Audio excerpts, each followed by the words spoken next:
Pirke Avot is certainly one of the best known and most loved parts of the Mishnah, and I think it holds a place of great esteem in all of our sacred literature. There are statements in Pirke Avot that bear the same close attention we give to Tanakh, and this presentation is about one of those statements. Since you're watching this, I can almost assume that you're familiar with these sayings from chapter 1 of Avot. I know that I've been hearing about them from the time I was very young. Here we see the Hebrew and what I call the usual English translation. Take a moment to refresh your memory. In this presentation, I'm going to challenge this translation and explore the possibility of some radically different ways to understand what Hillel was telling us. I think it's worth paying attention to the fact that this statement is unique in all of Pirkei Avot, and I would venture to say it's unique or nearly unique in vast quantities of the Jewish literature. But I read through all of Pirkei Avot when I was preparing this, and everything in there falls into one of three categories. First, advice. Do this, don't do that. Second, observations of life. There are four kinds of people, this kind, this kind, this kind, this kind. Usually the observations have some kind of implied advice. And then there are questions, but the questions are used rhetorically in the sense of, what is 2 plus 2? 2 plus 2 is 4. It's a device to make a statement. So there are many questions in Pirkei Avot.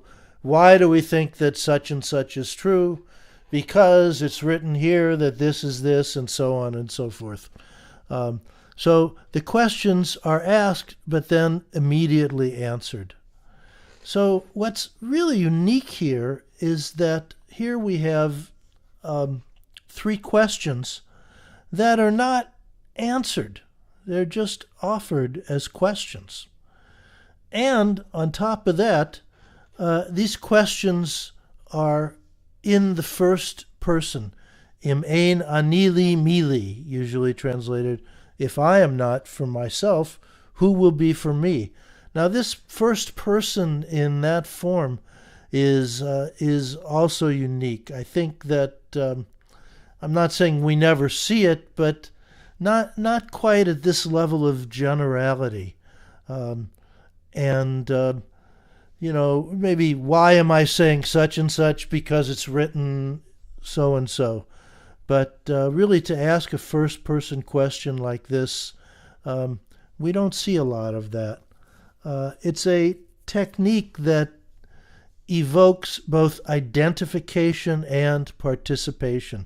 Identification because if Hillel is saying I, then when you repeat that, the I becomes you. And so it's a question that you ask yourself. It's participation because since the questions are not answered, you are expected to ponder them and to answer them. So identification and participation. It's a really strong approach. Now, apparently these are rhetorical questions in the sense that we usually regard them as statements presented as questions. And we're going to dig into that in detail. But the important thing is you still have to infer and correctly infer the statement that is being implied by the questions. I think it's worth digging into the exact form of these questions. First, I want to point out that the scope of inquiry of these three questions is very broad. You've got who, you've got what, and you've got when, which I'm abbreviating here. And that covers a lot of ground. We don't have where and why, but who, what, when covers a lot of ground. Now, the form of the rhetorical question is, in this usage, is if I am or am not something, X, then question is Y. Or to put it more generally, given X, question is Y. Now, in a rhetorical question, the answer, I'll call it A, is supposed to be obvious in view of the given. That's how it works. So the implied statement then is given X, then A being the obvious answer that's implied by the given. So, for example, if I can't walk, how can I run? The statement translates to, since I can't even walk, there's no way that I can run. Now, I'm proposing in this presentation that we may have gotten some things wrong. But we've got some things right. I agree that they are rhetorical questions meant as statements, and I agree that the third statement, if not now, when, is clear enough as a statement urging us not to, put off till tomorrow what we should do today. But what I'll be addressing is mainly the first two questions, which I think there's plenty of room to ask, did we really get this right?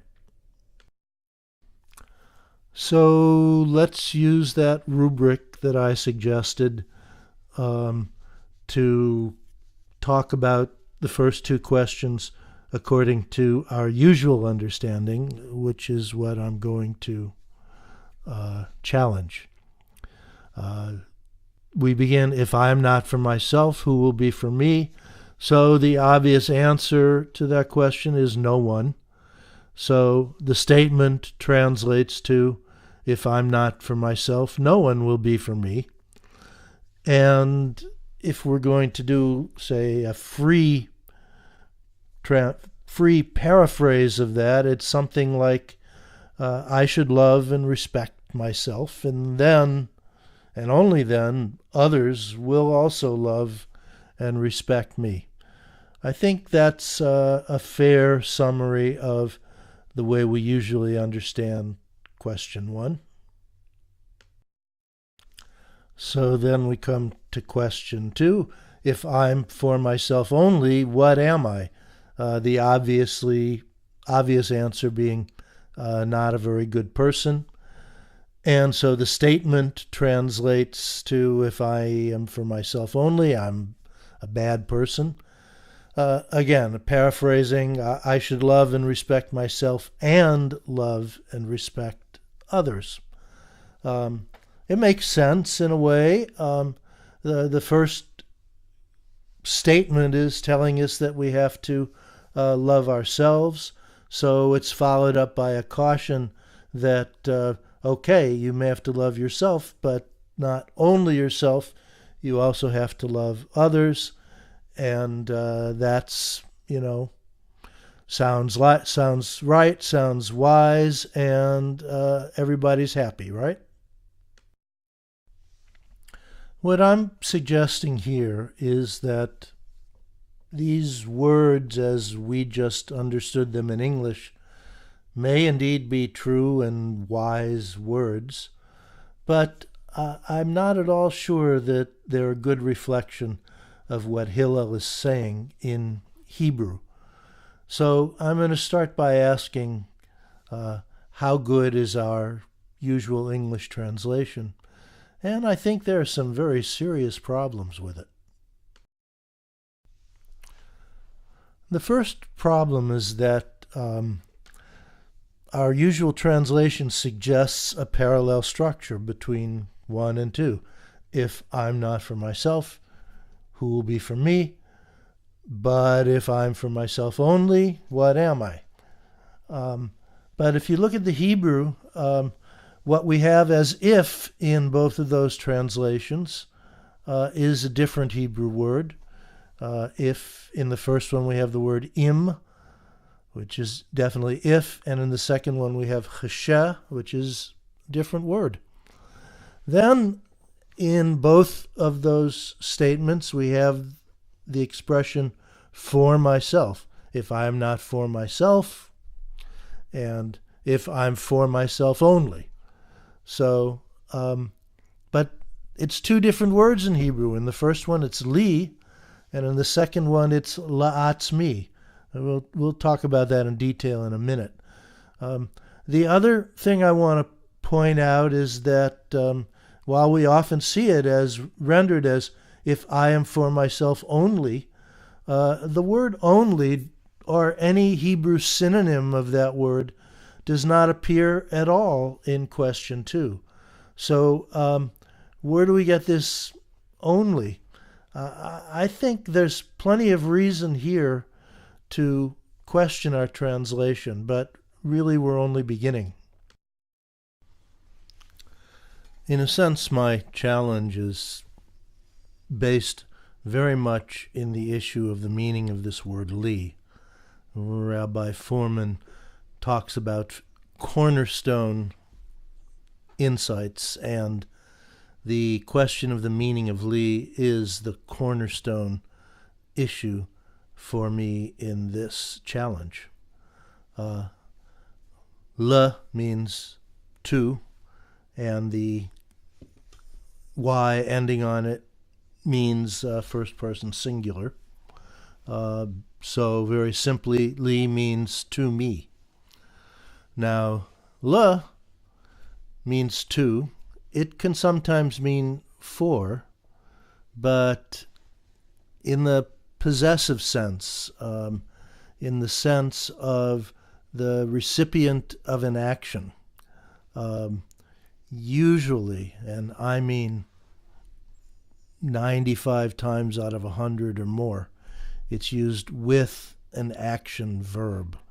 And it is the same indication that we have in English for what we call the indirect object, the recipient of the action of the verb. Le doesn't mean for in another sense of the word for, which is in favor of or in support of. And furthermore, li is not a reflexive expression. It means to me, it doesn't mean to myself. It's not pointing back to a first-person singular subject. So put all this together and then look at, the examples of li with an action verb are legion in the Tanakh. Give me, tell me, do this for me. And even with the verb to be, usually that verb is explicit, not implicit. V'hayu li haleviim, and the Levites are mine, God says. The verb to be there is explicit. So if we want examples of li without a verb, we have to look long and hard. We have li kol haaretz, ki li kol haaretz, spoken by God, because the whole earth is mine. There the to be is implicit, not explicit. And we have these two beautiful sentences from Shir HaShirim, both saying very much the same thing. Dodi li va'ani lo, and ani l'dodi v'dodi li. There's no verb to be, but it's implied. Dodi li v'ani lo. I am my beloved is mine, and I am his. And ani l'dodi v'dodi li. I am my beloved's, and my beloved is mine. There's some other interesting usage that doesn't seem to be with a verb. Shaul says, "Tsar li ma'od," that I'm greatly troubled. I think that tsar is probably a noun here. It's a little hard to say, but you can get the meaning clear enough.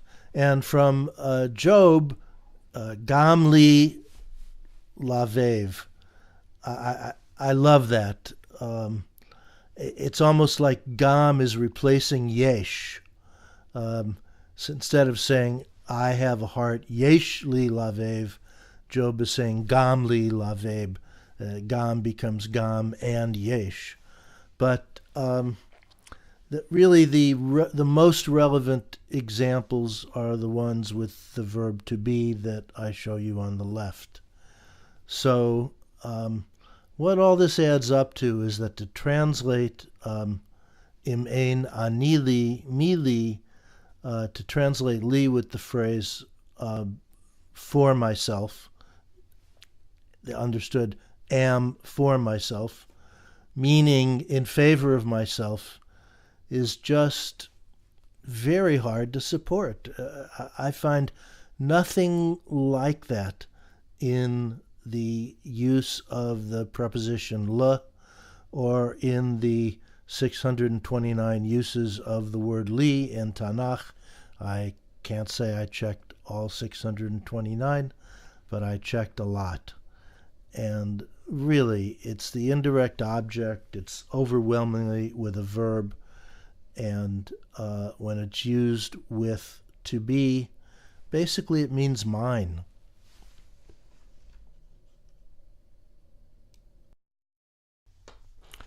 So I'm going to suggest that we should translate im ein ani li, mi li,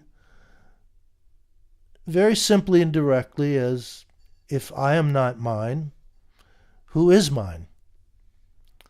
That might seem like not such a big difference, but I think it's a huge difference, and let me explain why. The question, who is mine, is really a very deep question. And we talk this way all the time. My brother, my spouse, my child, my friend, etc. It's possible that Hillel is encouraging us to question what we really mean by that. Now, like any rhetorical question, we have to understand the given. And the given here is, I am not mine. Im ein ani li. If I am not mine. Given that I'm not mine. Now, we think it's cautionary. You know, a lot of rhetorical questions are cautionary. If you don't brush your teeth, what will happen to them? That's cautionary. But it's not necessarily cautionary. Maybe the given is true. Maybe I am not mine. I think we find ourselves at an interpretational crossroads here. Is it cautionary or is it explanatory? Let me explain exactly what I think that means in this context. So the key here is we start with a statement that says, if not A, and in a cautionary interpretation that A is something that is not, but should be. And then the question B would imply some bad consequences that happen if you're not doing what you should be doing. But if we make it explanatory, then the if not A is simply stating a reality, and then the implied statement is what we must conclude from that reality, even if it's not what we thought. So let's be specific. So I tried to create two examples that would illustrate my point. In the cautionary example, if you don't eat your spinach, will you be strong? If you apply that to imein anili mili, we have this statement, as we said before, I should be mine so that others will also be mine, whatever that means. If we look at it explanatory, the example is, if I don't drink at all, can I take the mimosa with brunch? And, the obvious answer is no, I can't. It's simply stating a fact in a certain rhetorical way. So the way that applies to if I'm not mine, who is mine, is different. If I am not mine as a fact, then it would be, since I am not mine, no one else is mine either. That is really getting at something that's very different. I mean, isn't this one of the things that we are taught in our tradition? That I'm God's ultimately, and that I'm part of the community. So I don't just belong to me, I really belong to God and to the community that I'm part of. If we take it that way, it would be translated into a statement, since I am not mine, who is mine? The obvious answer being no one. So you could make the statement, if even I am not really mine, how can another person be mine? How can I think that? Imein anili mili. It's still a rhetorical question, and the answer is still no one. But the meaning and purpose, when you look at it this way, is very different.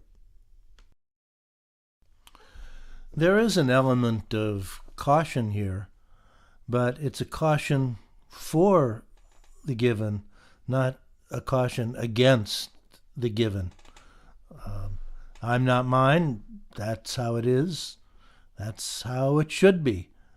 And so no one else is mine either. What's the caution? Don't confuse love and ownership or possession. Don't think that you own anyone else. You don't even own yourself. And maybe possession is where everything goes wrong. You might even say that possession is the forbidden fruit, because that is where it all starts. Mine clearly means not yours. Mine, not yours. If we both want it, that's going to bring conflict, and that's leading to war, and that gives us hell on earth. And this is happening all over the world every day. It's not like this is historical or this only happened in the Torah. But it did happen in the Torah, and it happens today. And I'm certain that Hillel was aware of this, and that it's very possible that he wanted to caution us against it. Now, if we look at question 2, as I've already suggested, The parallel structure implied by the English doesn't exist in the Hebrew. If we were to translate the English back into Hebrew, we'd get something like Ve'im ani rakli ma ani. If I am only for myself, what am I? But the Hebrew is very different. It's not ve'im, it's ucheshe, which means and when, not but if. When is very different from if, as we understand very well when we say it's not a question of if, it's a question of when. And la'atzmi is quite different from li. It is reflexive. La'atzmi is used just like the English reflexive when there's a subject I and something is reflecting back to that subject. So la'atzmi means to myself, or simply, in this case, I think, alone. So here's my suggested straight translation of question 2. And when I am alone, what am I? And this, too, is very different from the usual translation that we looked at the beginning. And I think especially when you consider it in the context of question 1. So in simple English, simple translation, if I am not mine, who is mine? And when I'm alone, what am I? And let's delve into that. So just as we asked, who is mine, to probe into the question, let's ask this question with him. When alone, what am I? And I want to suggest that it is continuing the thought of question 1 and getting at the same basic idea but in a different way, which is very typical of Hebrew poetry. And I do think that this pretty much rises to the level of poetry. But we see it in the Psalms all the time, 2 consecutive statements which are basically saying the same thing, but each one has nuances and shades of meaning that are different enough from the other that when you look at them together, you get a deeper understanding of both, and you get a deeper understanding of the thought that is being suggested. So, and I think the fact that it begins with and supports that way of looking at it. So, and when I'm alone, what am I? It's something like no man is an island. And it reminds us of something that is attributed to Hillel just a few verses later. I think it's in chapter 2. Don't separate yourself from the community. But, and when I'm alone, what am I? Is kind of a poetic way of saying that. So let me try to bring it all together with a proposal for how to understand these first 2 questions as statements and advice from Hillel. I think what he's saying is, first of all, you don't own yourself and you don't own anyone else. You are God's and everyone else is also God's. Im ein ani li, mi li. And the second one says, and that commonality makes all of us one community. So it's really meaningless to isolate yourself, to see yourself as alone. I mean, it's when, so we're all going to be alone or feel alone sometimes, but when we're alone, we are not fully the part of a community that we can be. And I think that this is perhaps a better paraphrase of what is being said in the Hebrew.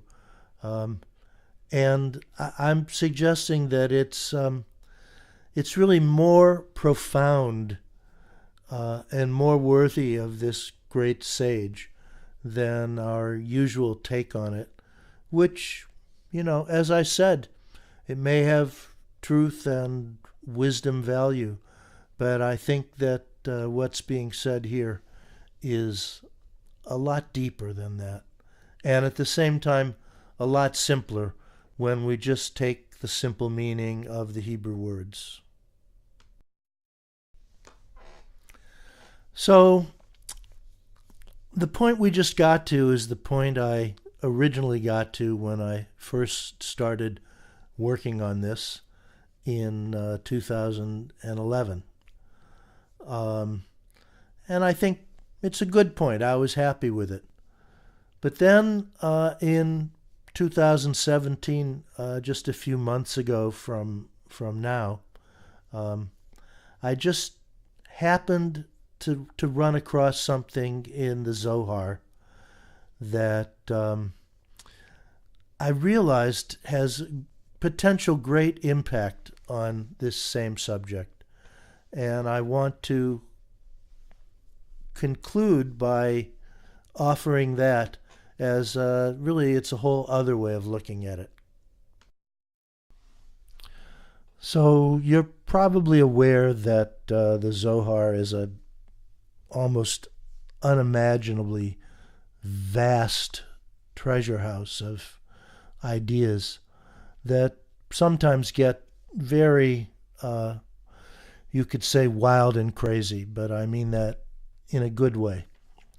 And I'm just dabbling in the Zohar, read a little bit of it now and then. And that's, I think that just any one of these little bits of it, the nature is something that you could think about it for months and years. It just amazes me that something like the Zohar could be written. But anyway, I just stumbled on this one passage in the Zohar that talks about the Hebrew words me and ma. And what it suggests is that these should not be understood as questions, but rather their real meaning is that they are names of God. Now, I'm not going to try to explain how they come up with that. It's quite interesting and mind-blowing in a way. It's sort of like the ultimate question kind of automatically transforms itself into the ultimate answer. Something like that, but it's a much longer explanation, and I'm not going to try to recapture it. But just take that as our given, that me and ma are different names of God, each one with its own nuances. Now, I don't know if Hillel was into this kind of thing. I think that it was around in Hillel's time, and he may have been. And I think that if you take this idea, it gives us a whole other really fascinating way to understand and think about these sayings. So here's my Zoharic interpretation of Hillel's words. Im ein ani li mili could mean if I can let go of the consciousness of me and mine, I can experience my real divine identity.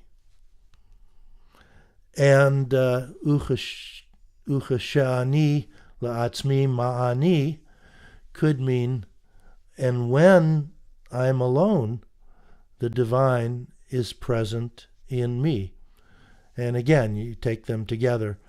When I let go of me and mine, I experience my real divine identity, and then even when I'm alone, the divine is present within me. Now, if you're familiar with Kabbalistic thinking and many other wisdom traditions, these are statements that kind of make sense in those contexts. And I do think it's interesting to imagine Hillel with kind of an esoteric perspective wrapped up in these very simple words, allied with this very esoteric understanding of these words, mi and ma.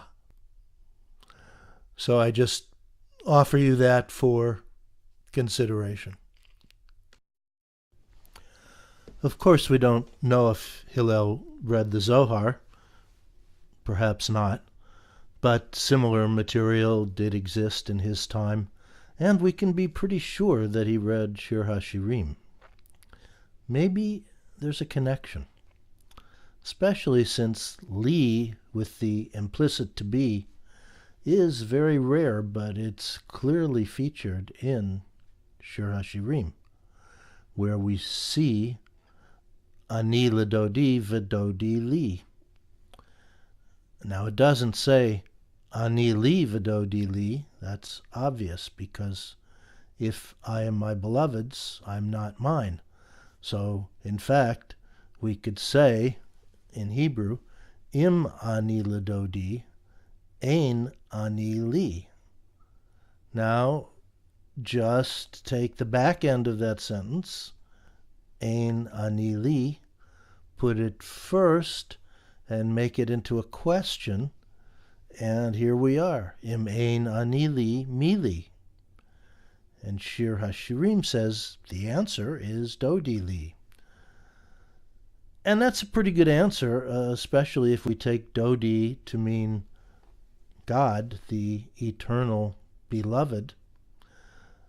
Let's look again at this perhaps deceptively simple phrase, ani l'dodi v'dodi li. I think there's a subtle message there that we can get if we just slightly change these words. If I give myself to God, God gives himself to me. And that's pretty good. I mean, we're getting to a place very similar to the Zohar's conclusion, and we're getting there just with Shir HaShirim, without changing the meaning of me from who to God. And you know what? The more I thought about that, the more I began to see im ein ani li mili in a different way. I'm thinking, actually, it's not a rhetorical question. It's a riddle. It really has all the flavor of a riddle. It's very rhythmic. The words are playing off each other. Ani li, I don't think you're going to find ani li in Tanakh. It's just not a construction that would be obvious to make, and yet it flows very nicely. Im ein ani li mili, just all comes out, and it's a question. And really, the answer, I think, is not obvious. I mean, what does it even mean? If I'm not mine, who is mine? Well, what do you mean, I'm mine, I'm not mine? And what do you mean, who is mine? I mean, it just, it's a riddle. What is black and white and red all over? I mean, it's a riddle. And where do we find the solution to the riddle? We find it in Shir HaShirim. And the solution to this riddle, the perfect solution, is that sentence, Dodi li va'ani lo. So, if I'm not mine, who is mine? My beloved is mine, and I am his. It's just so perfect. I mean, we can look at some wordplay. Ani lo, I am his, but ani lo also means sort of no I, so it's getting at that kind of giving oneself up idea. The ein ani, they're anagrams of each other. You just flip the second and third letter, and you get from ani to ein, or from ein to ani. The alliteration, the internal rhyme, imein, ani, li, mi, li, that's all wordplay. But, it's a riddle, and the answer is Dodi li va'ani lo. I think it is just too perfect, too beautiful, and too true to be a coincidence. My parting thoughts for you today, Im lo achshav, matai, if not now, when. This is really something that we cannot be reminded of enough. And it applies to everything that's good and important that we can put into words and understand. And that is that it's not enough to say the words, even to analyze and understand them as we've been doing here. It's not enough. You have to put it into practice, and that's what we tend to put off, maybe sometimes even analyzing and trying to understand can be a way of putting off what we need to practice. And so this is always a good reminder, and maybe especially right here and right now.